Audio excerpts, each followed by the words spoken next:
So hello everyone, कैसे हैं आप सब। मैं उम्मीद करता हूँ सब अच्छे होंगे। सो आप सभी का स्वागत करता हूँ अपने YouTube channel your commerce group पे, राइट। तो आज हम इकोनॉमिक्स के जो इम्पोर्टेंट क्वेश्चंस हम वाइवा के लिए कर रहे हैं उसका पार्ट सेकंड लेके आए हैं। इकोनॉमिक्स की वीडियो है बेसिकली ये। सो बहुत इंपॉर्टेंट है। वीडियो को प्लीज़ लाइक और शेयर कर देना, मैक्सिमम मैक्सिमम मैक्सिमम शेयर करना है इसको, ठीक है। और अपने दोस्तों से जितना ज़्यादा से ज़्यादा हो सके शेयर करो और चैनल को सब्सक्राइब कर लो। अगर आपको पीडीएफ चाहिए तो मैंने आपको लास्ट वीडियो में भी अपना नंबर दिया था 9877043033। आपको इसकी पीडीएफ भी मिल जाएगी। हमारा व्हाट्सएप ग्रुप चल रहा है, वो भी ज्वाइन कर लेना। कोई भी अपडेट आएगा, कोई भी आप हमने वीडियो डालनी होगी, बिकॉज मैं फुल कोर्स क्रैश कोर्स जो है वो करवाने लगा हूँ फ्री ऑफ कॉस्ट। उसका हमारा कैश फ्लो का पार्ट जो है वो शुरू हो चुके हैं ऑलरेडी। तो प्लीज़ आप हमारे साथ जुड़ जाएं, फ्री ऑफ कॉस्ट है, हम आपसे कोई भी चार्जेस का नहीं करेंगे। तो हमारी सेकंड वीडियो है, पार्ट 2 है इकोनॉमिक्स का, जिसमें मैंने आपको बोला था कि मैं आईईडी मतलब इंडियन इकोनॉमिक डेवलपमेंट के ऊपर आपको करवाऊंगा। अगर किसी के पास कोई प्रोजेक्ट है, स्पेसिफिक प्रोजेक्ट बना रहे हो, तो आपके पास क्वेश्चंस नहीं है तो आप मेरे से क्वेश्चंस भी ले सकते हैं, ठीक है। तो फटाफट से वीडियो को स्टार्ट करते हैं। So what is poverty? Poverty क्या है? Person is said to be poor when he is unable to meet basic necessities of the life. जब उसके पास बेसिक नेसेसिटीज ना हो तो वो पुअर है या पॉवर्टी है। रिलेटिव पॉवर्टी और एब्सोल्यूट पॉवर्टी, दो तरह की पॉवर्टी होती है। रिलेटिव पॉवर्टी क्या होती है? Relative positions of different segments of population, अलग अलग सेगमेंट्स जो है पॉपुलेशन के अलग अलग तरह की पॉवर्टी दिखाती हैं। एब्सोल्यूट पॉवर्टी मतलब कि जहाँ पे लोग पॉवर्टी लाइन के नीचे हैं, खाने के लिए भी कुछ नहीं है, उसको बोलते हैं absolute poverty. Then next is which organisation collects data on poverty? कौन सी ऑर्गेनाइजेशन है जो पॉवर्टी पे डाटा कलेक्ट करती है? उसका नाम है एनएसएसओ, मतलब national statistical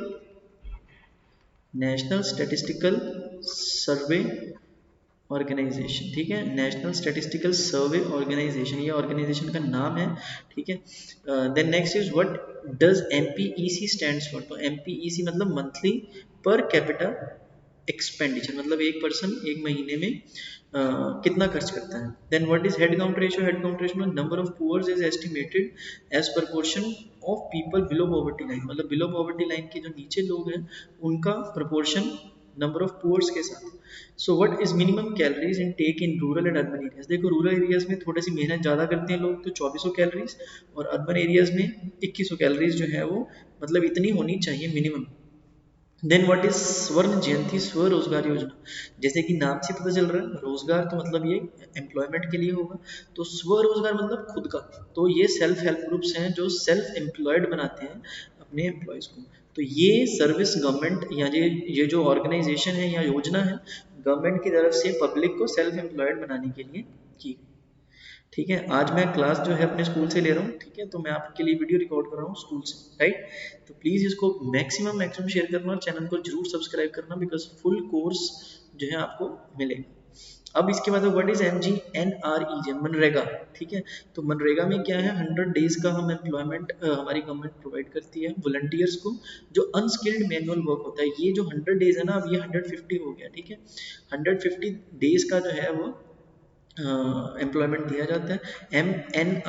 M G NREGA की फुल फॉर्म क्या है? महात्मा गांधी नेशनल, ये पूछ सकते हैं पेपर में आपसे, तो प्लीज इसको नोट कर लेना, national rural employment guarantee act, ठीक है। तो ये बेसिकली एम्प्लॉयमेंट के लिए एक्ट बनाया गया है, right. The number of people below poverty line in 2004-2005 कितने हैं? 21.8%, ठीक है। इतने लोग थे 2004-5 में जो बिलो पॉवर्टी लाइन थे।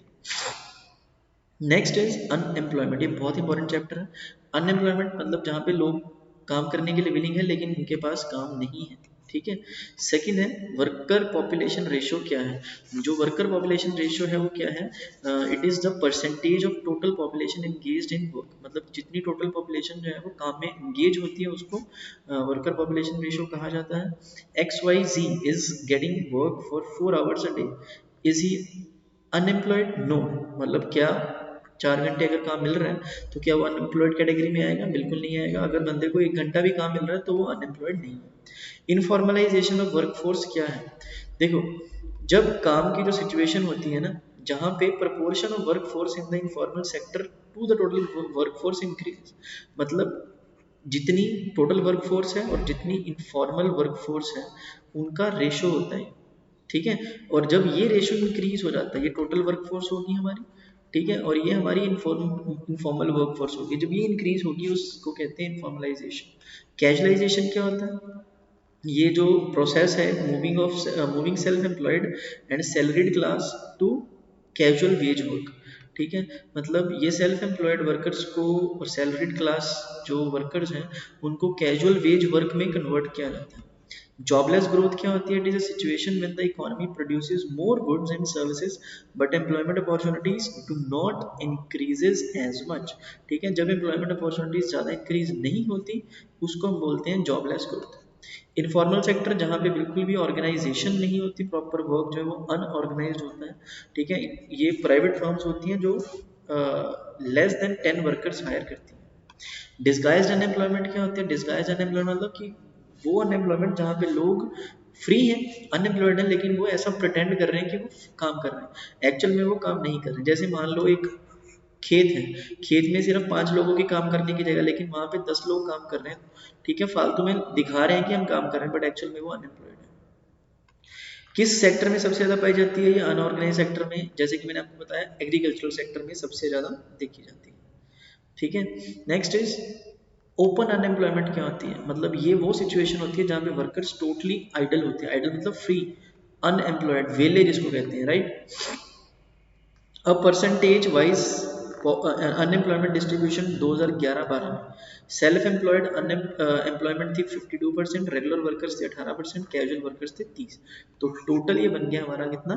100 एज पर 2011-12 पॉपुलेशन सेंसस, राइट। इंफ्रास्ट्रक्चर, अब इंफ्रास्ट्रक्चर का मतलब क्या होता है? वो सारी एक्टिविटीज, सर्विसेज, फैसिलिटीज जो कि जरूरी होती हैं अलग अलग तरह के सेक्टर्स को या अलग अलग तरह की सर्विसेज को प्रोवाइड करने के लिए। जैसे मान लो हमने रोड ट्रांसपोर्ट जो है अच्छा करना है, तो उसके लिए हमें क्या चाहिए? अच्छी सड़कें चाहिए, अच्छे ब्रिजेस चाहिए, अच्छे फ्लाईओवर्स चाहिए, सो दैट काम जो है वो स्मूथली हो सके। What are different types of infrastructure? अलग अलग टाइप्स क्या है इंफ्रास्ट्रक्चर की? Economic infrastructure, it includes infrastructure associated with energy, transportation, communication. और सोशल इंफ्रास्ट्रक्चर क्या है? It includes infrastructure associated with education, health and housing. Next है what is 3 tier system of health insurance? मतलब insurance का, health insurance का 3 tier system क्या है? सबसे पहले प्राइमरी हेल्थ केयर, फिर सेकेंडरी, फिर टर्शियरी। प्राइमरी में क्या है? It includes community health centres and primary health centres set up in villages and town, ये बेसिकली विलेजेस में बनाए जाते हैं। सेकेंडरी में क्या आ जाता है? Hospitals having facilities for surgery, ECG along with normal medical facilities, right, ये जनरली लोकेटेड होती हैं डिस्ट्रिक्ट हेडक्वार्टर्स या टाउन्स में। और टर्शरी में क्या होता है कि जो एडवांस्ड इंफ्रास्ट्रक्चर मेडिकल फैसिलिटीज होती हैं जो कि टेक केयर करती हैं complicated health problems, right. Ayush क्या है? आयुष एक डिपार्टमेंट है हमारा, हेल्थ डिपार्टमेंट, ठीक है। आयुर्वेदा, योगा, उननी, सिद्ध and homeopathy, these along with naturopathy form Indian system of medicines, right? Next है जीबीडी क्या है? जीबीडी का मतलब है global burden of disease. Some experts use this measure to identify the number of people dying prematurely due to particular disease as well as number of years spend by them in a state of disability due to such disease, ठीक है, मतलब time से पहले मर जाते हैं, ठीक है, किसी कोई पर्टिकुलर डिजीज के कारण, ठीक है, और उस डिजीज के कारण जो है कई सालों तक वो डिसेबल रहते हैं।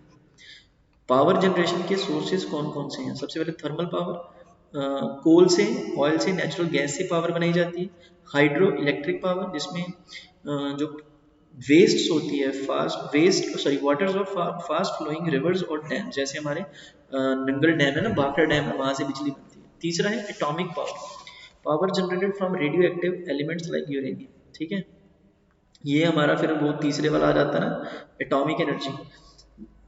Next is what is morbidity? Morbidity क्या है? रिस्क ऑफ फॉलन, मतलब बीमार होने का ज्यादा खतरा, is called morbidity. Then PLF TND losses refer to which sector and problem? जो PLF है उसका मतलब क्या है? Plant load factor. TND क्या है? TND losses refer to transmission and distribution losses. These are terms used in power energy sector. Health को define करना है बड़ा सिंपल।